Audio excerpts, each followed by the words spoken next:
Nah, ini tentang banjir lagi nih. Ya. Kan tahun 2021 nih, waktu itu Presiden Amerika Serikat Joe Biden. Nah, ini pernah memprediksi nih, katanya ini daerah Jakarta ini bisa berpotensi tenggelam nih katanya. Akan dengan waktu 10 tahun lagi, berarti 2021 nanti 2031 ini. Nah, ini kira-kira menurut Ibu gimana? Ya, itu mungkin memang ada peningkatan muka air laut. Itu yang pertama. Karena ada data sejak tahun 1993 sampai 2014.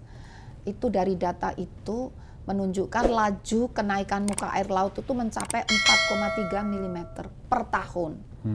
Jadi kalau sampai sekian puluh tahun kan bisa senti, bisa meter. Ya, plus lagi dengan penurunan muka permukaan tanah. Yang lebih vital itu terjadinya subsidence.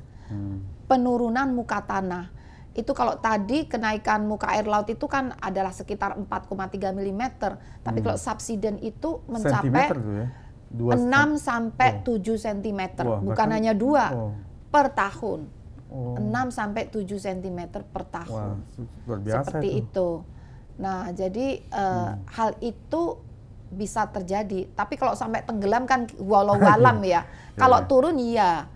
Ya tapi kan kita pemerintah ada prediksi buat giant sea wall itu kan.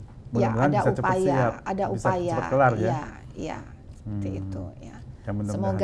Semoga aja. Tapi sebenarnya solusi yang menurut hemat kami solusi yang tepat itu adalah kembali ke hijau. Ya. Itu. Jadi mungkin dikombinasi giant sea wall dengan green environment itu insya Allah akan lebih efektif. Ya, karena hutan lindung kita sekarang banyak juga yang dibabat tuh. Kembalikan ke hijau, mangrove, hutan lindung itu sepertinya penting sekali. Prof Rita, ini kan ada masalah ketahanan iklim nih. Bagaimana BMKG menerapkan ketahanan iklim ini supaya bisa mendukung program Prabowo untuk Asta Cita dalam bidang ketahanan pangan, air, dan energi? Iya, betul sekali. Itu justru fokus utama kami saat ini ya, dengan Presiden Prabowo itu ya. Bagaimana mendukung Asta Cita, terutama untuk ketahanan air, pangan, dan energi. Nah, jadi dalam rangka mewujudkan ketahanan iklim dan seterusnya, itu kami memperkuat observasi. Teknologinya dan SDM-nya untuk observasi tentang kondisi cuaca, iklim ya. Tadi yang kami sampaikan, observasi harus kita tingkatkan akurasinya ya, validitasnya, dan kemudian juga bagaimana hasil observasi itu diolah, diproses untuk melakukan prediksi. Nah, prediksi itu bisa memberikan informasi perkiraan atau prakiraan kira-kira dalam waktu 6 bulan lagi kondisi iklimnya akan seperti apa, apakah akan kering atau basah. Kalau kita ketahui lebih dini 6 bulan sebelumnya atau bahkan kami sedang berupaya sampai 9 bulan sebelumnya, itu kita akan bersiap apa yang harus disiapkan dalam menghadapi kemungkinan kering yang panjang 6 bulan lagi gitu. Nah, jadi BMKG langkahnya adalah menguatkan teknologi untuk observasi. Misalnya melalui satelit, itu kita perkuat resolusinya ya. Satelit kan sudah ada lama ya, tapi resolusinya baik secara spasial dan temporal itu yang kita pertajam. Kami sebagai user tapi juga perlu untuk mendapatkan resolusi dan yang tinggi dan akurasi yang tinggi.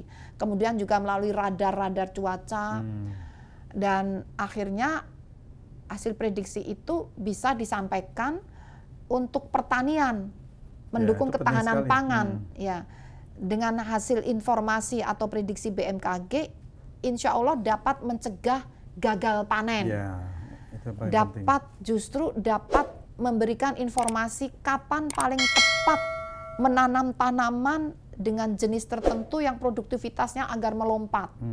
Nah, sehingga dari informasi BMKG ini diharapkan produktivitas semakin melompat sehingga ketahanan pangan pun akan terjaga. Karena menjaga ini produktivitas pertanian ini kalau tepat menentukan teknologi penanamannya, ya, waktu tanamnya, ya, ini waktu panennya itu insya Allah produknya. Kami ada sekolah lapang iklim bagi petani. Ini contohnya. Jadi para petani itu sejak tahun 2011 kami ajak bekerja bersama di lapangan untuk mengenali cuaca dan iklim, sehingga para petani yang sudah biasa punya kearifan lokal, tapi kearifan lokalnya tuh agak kacau gara-gara perubahan iklim. Nah, di situ petani bisa di ladang saya ini untuk kondisi cuaca dan iklim seperti itu, saat ini saya lebih tepat untuk menanam apa.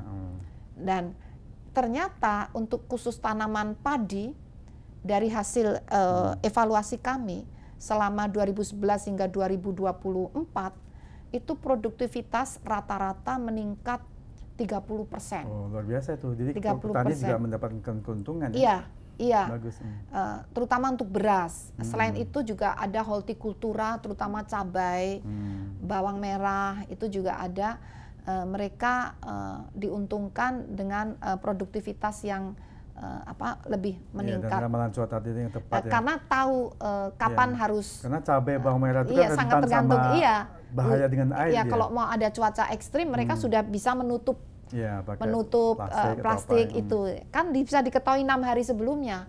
Cukup waktu 6 hari untuk itu. Nah, itu contoh ketahanan cuaca dan iklim yang mendukung ketahanan pangan. Itu seperti itu. Nah, kalau ketahanan air, kita sudah bisa memprediksi 6 bulan lagi akan musim kering yang panjang. Saat ini hujannya ditampung. Nah, jadi saat musim kemarau panjang masih punya tampungan air. Itu ketahanan air, dan itu pun otomatis menjadi ketahanan energi. Kalau untuk menggerakkan turbin PLTA itu kan, jadi airnya tidak akan surut untuk menggerakkan itu turbin itu. Nah, itu contoh yang kami lakukan, sehingga kerjasama dengan Dinas Pertanian, dengan Kementerian Pertanian, dengan PU, ya, dengan PLN, PLTA, khususnya PLTA, karena menggunakan air untuk pembangkit. Ya, seperti itu.